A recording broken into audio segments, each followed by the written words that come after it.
Have you been looking for your keys to success? You have found the best place to start. We will hear from professionals on different keys to success in building huge careers in and outside the mortgage industry. These conversations that each person will share their experience will allow you to hear nuggets on finding your keys to success. I'm your host, Sue Meitner, so let's get started and grab your keys. Hi, everyone. Welcome to Grab Your Keys. We have a special episode today, and I'm being interviewed by my niece, Amelia. Hi. Who is on her way back to Penn State. And we thought before she goes back, and she's been an intern all summer, we should do an episode about why we have Unlocking the Power of Her happening on October 1st. And we have Bentley here too. So Amelia's going to take it over from here. Yeah. Hi, Amelia. Hello. And we are so excited to share what we have planned, and let's get to know more about Unlocking the Power of Her. The first question I want to ask you is, I want you to take us back to when you first came up with the idea of Unlocking the Power of Her. What inspired you to create such a nice event? Yeah, I wish I could say that I was like truly inspired, but last year I came back from an event. I had been to a couple different conferences, and I just felt that we could love on the community really on a national level, but I didn't know where to have this event on a national level, so I decided to have it in my backyard where I could truly make it be something special. So last year we had the first Unlocking the Power of Her. We planned it in 60 days. We had 82 women. We had 5 amazing speakers, and the women left with a lot of nuggets on how to enhance their business, but also their lives and their financial futures. And with that, we decided that we would make it an annual event. And we took all the information that they gave us. We had a survey go out, everything that they wanted. We really tried to develop this year's to be even better. But I decided that women don't love on each other, and we really need to have a tribe and be able to talk about things that others don't talk about. And that's where Unlocking the Power of Her began to develop. So what does the Unlocking the Power of Her event personally mean to you? So it personally means that I'm a sharer. I love to share my experiences, how I've had to pivot over my 3-decade career. And lots of girls and women always think, oh, this is the plan that I have for my future. And sometimes that future doesn't work out that way. Things happen. And you need to know that there is no perfect. It's just total imperfection all the time. And it's just making the best out of every day. And I wanted to really tell people how I learned that and how a lot of other women learn that. So that's why it personally means something to me. Well, adding to that, what do you think you do differently from the other women conferences or conferences around our area that makes the Power of Her stand out? Yeah, so I don't think that we do anything special than any other conferences. I think all the conferences that build women up and empower other women and other women leaders to be the best that they can be, when you're learning about yourself, you should go to as many as you can. I feel that ours listens to what women really need. I've heard a lot this year about women's health. And I've heard about women's health from 20-year-olds to 70-year-olds. Like, what doctors do I go to? What hormones should I be on? Why am I sweating? Why am I, feeling anxious? Why do I feel overwhelmed because I scroll so much? Why are all those things? And I think that one of the panels we decided to have this year really works on women's health and women's mindset. Last year, we worked on mindset, we worked on finances, and we had a couple other ones. This year, we decided to have more panels of women sharing their experience, because when people speak from their stories and their experiences, other women really learn from that. I love that. I know. And how much support you do for women. What will be different this year based on what you learned from last year that you want to improve for this year for the women that are coming for a second year in a row? I wanted it to be completely different, and it is completely different. And it's so funny because one of my partners, a realtor of mine, just texted me, "Oh, I really loved this woman. Are you having her again?" And I said, "I am having her again, but in a different way." So we're not putting speakers on a stage. We're putting, as I said, panels on a stage so that we can get more from more people. And we also heard that people didn't want to just sit in their chairs for 6 hours, that they wanted to get up and network.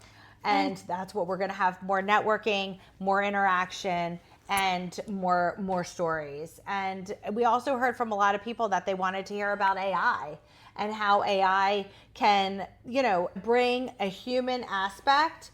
And we have an AI panel coming speaking about how do we enhance our lives with AI with still remaining human and still having that relationship touch. It's like you're keeping up with what's happening currently, but you still want to involve everyone. That's right. I love it. That's right. AI is not going to take our jobs, but we do need to lean into AI. Everyone, realtors, entrepreneurs, mortgage people, we need to lean into the AI so that we can develop more relationships and do our business more efficiently. And that really turns to who you want at this event and who the event's really for. Is it primarily for women in business, or is it a message bigger than that? How would you like this message? Yeah, so this day, this summit is a mastermind for women who are entrepreneurs, who are realtors, and who are mortgage people, who are really every woman who wants to learn about themselves, about their mindset, about how AI can increase their business and enhance their business. This is a place that they can come and learn from other women. So we are truly a tribe, a community of women helping other women. And I think that's so important. And I was just talking to someone earlier today, and we have a sponsor who's sponsoring 6 to 10 girls from Gwynedd and Mercy Academy, which is the high school that I went to come to the day to see what other women are doing. The title person I use is a Gwynedd and Mercy Academy student, and we've done business together. Realtors that I use, my insurance person I use, they're all women that I've known for 5 decades. Like, we've all grown up together. We foster the relationship because we know, like, and trust each other. Women who know, like, and trust each other can really catapult into the next level of business. It's like that quote in your book. It is like that quote in the book, yes. You already talked about AI speakers. What kind of other speakers should the guests expect?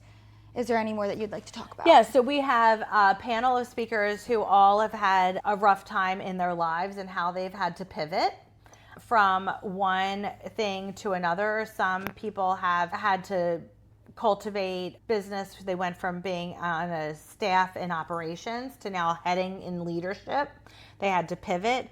We've had a woman who has 3 girls, who has a big C-level position, who's had to pivot in how do I handle my family and how do I handle my job. And everybody wants this like perfect harmony and balance. There is no such thing. There's just a 5-ring circus at all times. And how do you just manage the 5-ring circus at all times? How do we know that we have value? How do we understand that when we go to the Starbucks, we go stand in a Starbucks line and everybody would always be like, "Oh my God, you're always so put together. You always dress so nice." Well, I didn't have a choice. I had to be shower dressed out the door with the kids in the car, dropping them off so that I could get my Starbucks, so that I could get to my office in time. How does that happen? How do I let the dogs out in the middle of the day? How do we all make that work while still having value and still devoting time to ourselves? So we have a panel of women who will speak about, the hard times and how to pivot. And then we'll have a panel of women who are entrepreneurs who have had to handle that struggle between work and home.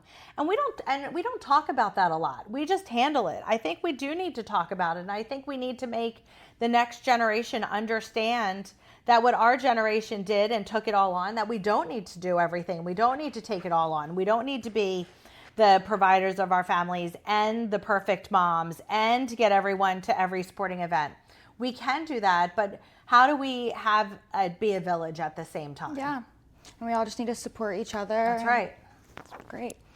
What else, when you have people leave this conference, what are 5 words that you want them to take with them and think as they leave after they hear the speakers? I would like everyone to have confidence. I feel that women a lot of the time don't have confidence in themselves. When we have confidence, we can do more. So confidence, clarity. I feel that people should have clarity of what they want their next steps to be and maybe get the nuggets. So nuggets, I would say, is a great word. Nuggets of what they're going to take from this. So confidence, clarity, nuggets, execution. How am I going to execute with AI? How am I going to execute? And I would say this is 2 words, but really it's one in my mind, is next level. How do I get to the next level in every way? Health-wise, business-wise, family-wise, personal-wise. How do I get to that next level? Because as I've said to you many times, you really have to love yourself before you can love anyone else. And for you to love your staff and love your family and have your priorities, you really need to have clarity, execution, next level, and confidence, and nuggets all wrapped into one. And really a community of women who you can call and say, I have a problem, or I need help with this. Where do I go? Or how do I handle this? And I think one of the things that I'm able to do, I mean, I'm in the mortgage business. I get to ask things people never get to ask in their lives. How much do you make? How much do you have in the bank? What's your credit score? I pretty much debrief and make everybody be naked within the first 30 minutes of talking to me. I think that we all need to have TMI a lot of the time. TMI is important. I say that to everyone. Yeah. Everyone needs to overshare sometimes because sometimes it's good to let out. It is. It is. Sometimes people can give you better input that you didn't even know you needed. That's exactly right. I just had a coaching session. I have 3 coaches. I had a coaching, and I think getting coaching help with therapists and everything else is super important. But I had a coach yesterday, and I was telling her how I'm going to be speaking in October and how I got a blazer at Nordstrom's. And she was like, what did you do? And I said, yeah, I go to the men's department of Nordstrom's and I get a blazer. And she was like, that was the best nugget that I have gotten all day. And then taking it to the next step, the next level, is I looked up the company that I get my blazers made and I sent it to her. That's how we really make there be definition and make sure the details are met, is going to developing the trust. Knowing that she didn't have time yet to look and research it, I did the research when I had time and I sent it to her. That's what develops a relationship. That's what develops trust. That's what gets for people to know you. It's showing that you're really listening and you do care. And especially with how vocal you are about this event, you really do care. And that's something you don't see a lot. Someone genuinely actually caring about what they want. And I do care. And I think showing up vulnerable and showing up authentic is super important, and sharing from your heart, because that's when people do really learn. I think it's inspiring. Thank you. Not a lot of people have the confidence and courage to do that. And watching you set this event up and being by your side this summer has been inspiring. That's the best word to describe it. Thanks. I remember when I was a young entrepreneur years ago, I went to a talk at the Capital One building in McLean, Virginia. It was one of the best things that I've ever done. I did it with the Entrepreneurs Organization, a networking group that I'm still part of. And I was in a room with 400 men in an auditorium. Richard Fairbank, who was the president and chairman of Capital One, spoke. He was inspiring. And there were only 3 women there. And I don't like to be in a room with 3 women. I think that we need to have more women in more rooms. We need to have more women on stage. We need to really show people who we are. And if we do that, we can conquer anything. And I'm not like, I am woman, hear me roar. I'm like, we make things better. We think about things more emotionally, and that is okay. But that's something I adore about you. When you hire new people, you want them to be the youngest in the room, and you want them to speak, and you're teaching the younger people that you are training or working with you to be that person. I genuinely think that's inspiring. I've never public spoke before, and this summer I did for the first time, and it's genuinely, you do care. You did a good job. Yeah, I did. You did. I watched the video the other day. I did a video of it so that you can learn from it. Susie in the car there was like, Amelia, you're speaking, by the way. I was like, oh, great. She's, stand up, time to speak. Look good. You have all the tools, and it's when you don't use them that you lose them. But I think it's your confidence in everyone around you and you knowing that everyone can do it that makes everything easier to do. You really believe in everyone and you don't give up on them, and I just think that's what gives me the confidence to do things. Yeah, that's nice. Yeah, I love that. And I do try to have, if you are part of my world, I wouldn't hire you unless I thought that there was talent there and that you could take yourself to the next level. And it's giving that confidence and being there for people. You just take the time to get to know everyone. Every conversation isn't just a conversation when you're out there. Like, you genuinely care about the people around you. I think it's important to have an open door policy. And with having that open door policy, you get to help people. But in order to get to help them, you also teach them at the same time. I feel you have to give the keys. One of the keys to success is giving the keys over and having people fail so that they can ultimately succeed. When you're talking at the summit event this coming up, what do you think you'll be talking about mainly? Yeah, I have no idea. Really? So I'm not there yet where you have to I love plan that the whole though. thing. Living on edge.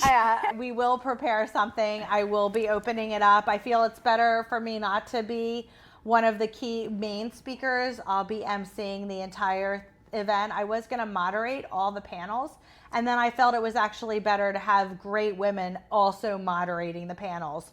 So not only will we have great panels, we'll have great moderators who have a fantastic story that are fit for each panel. I'll be introducing all of them. You'll be able to see them all coming out. So watch out for all the great announcements that we'll have. And maybe I'll talk about why I feel the keys to that day are so important for the future. One of the super cool things that we're having, and I'm so excited. Last year, we had a fashion show and people were like, where do I buy the tank top? Where do I buy the skirt? We didn't have places for them to buy it. This year, we are going to have vendors there. So if you're a vendor and you want to be at the event, you can definitely get a table. But I think that it's going to be really great. That's going to be more interaction so people can buy some items there. My favorite things are going to be there, which are so important because people always say, how did the OOTD happen? The OOTD happened because people were asking me when I went to closings, where did I buy that? And people are so surprised sometimes that I might put a Amazon dress with a Nordstrom's blazer, or a J. Crew dress with a Gap blazer. It's just really mixing and matching and making, and then having accessories. But we're hopefully be bringing all of that stuff to everyone to buy that day. You're just a girl's girl. You want I everyone really to am a know. girl's Yeah, everything you're saying is just giving girls girl. Yeah, and it's so funny because in the beginning of my career, I really dealt with all men. All the realtors that I worked with were all men, and now so many realtors that I work with are all women, and they're all my friends, and they're people who I adore and I look up to. And if you don't have a great mortgage person that loves working with you as a realtor, you should call me. I think that it's also that I walk the walk and I talk the talk. So I will, if somebody needs to dig through the trash because we lost something, I'll dig through the trash with them. But if somebody needs my help with how to decorate something or where to get their hair done or where's a great place for a business dinner, I'll help them with that too. It's inspiring. Everything you're saying, I hear it every day, but every time you say it, the more amazed I am. Oh, and one of the fun things that we're going to have that I didn't think was going to be as fun as it's going to be is we're going to have this great networking AI app that's going to be able to network with people, and it will tell you who you should network with. So maybe if you're a realtor and you don't have an insurance person, or you're a realtor and you don't have a title company or a title person who wants to deal with another realtor, we have an entrepreneur who has a lavender farm, and we're going to be talking to her about her lavender farm. Maybe actually we should definitely call her to see if she can have her lavender materials as a vendor. So see, we're always just coming ideas. We're always getting inspired, inspiring each other, inspired by other women. It's perfect. I mean, I'm excited for this event, but I'm excited for the new people who will be there. Do you want to give a sneak peek and tell them what vendors we might have? Yeah, so Lacey Lurch is going to be a vendor. She's on the main line. She has lots of accessories, jewelry, purses. Everyone who sees my bee purse that I carry around all the time. It's so cute. I have a couple bee purses, and my best friend went there and was like, I need to buy that bee purse, and good thing she lives in North Carolina. She'll be coming up for the event. I collect bees at home and keys at the office, and she has a bee purse, and I bought all of them, I think. But we're super excited that Lacey Lurch is going to be a vendor. We're going to have some great activities. Our swag box is off the charts, amazing. I am super excited. I have to keep it a secret because I want everyone to be surprised. Bloom planners, I'm so excited. They've come back this year, and they've given planners already for all the people who will be there. That's so fantastic. So I'm just so blessed that I have amazing women in my life. I have an amazing family, and you're a part of my amazing family and a great team. We have a great team at Success Mortgage Partners that really allows us to love on our community so that our community loves on us. And I've built this great career, and I just want to give it back. And you love your job. I love my job. I know, and you can really see and hear it when you talk about it. Being next to you, I can feel how much you love your job, and because I'm in the office with you every single day. And I love that I do lots of different things. I build up people's careers. I help women and families build wealth through home ownership. But doing this event and doing events, I always thought I'd be an event planner when I was in college. I was going to say that you're a mom, a friend, an event planner, a mortgage person. Yeah. You do everything, a loan officer. You're everything, and you do it, and you still come home at the end of the day happy, and you just want to be with your family, and you don't see that. I like a full house. We've had a full house all summer. Now people are all going back to school, but guilty. But last night I was home by myself for 2 hours, and I was like, I'm so bored. What am I going to do? I have nothing to do. And, but running this event gives me other things to do. Going all over the country to different conferences allows me to bring great items and great nuggets back so that we can really love on this event. So everybody gets a binder that has lots of different content in it, and all the speakers. And I've seen the binders. And the binders are always good. And we'll be putting a playbook of how to build your business in that. It's there every year. And we're going to have great AI tools that will help you also build your business. I'm super excited to learn that day too. So I can't wait for it to happen. I'm excited to hear all about it. I know, it will be super great. And you've done a great job on this podcast. I didn't want to interview myself. Obviously, I can't do it all. So we threw you into it. You've done a great job this summer. So thank you for being you. I know, I'm so sad to leave. I've loved this internship more than anything. I've learned so much, and I can't wait to see all that the Unlocking the Power of Her holds and see everything in the media. We plan to keep posting until the event happens. It will be super fantastic. So remember, go below to make sure you have your ticket to Unlocking the Power of Her. And we have a lot of more exciting stuff coming soon. Yes. So make sure to follow us. Like and comment, and have a great day. Go grab your keys. That was great. Yeah, that was really You did a great job.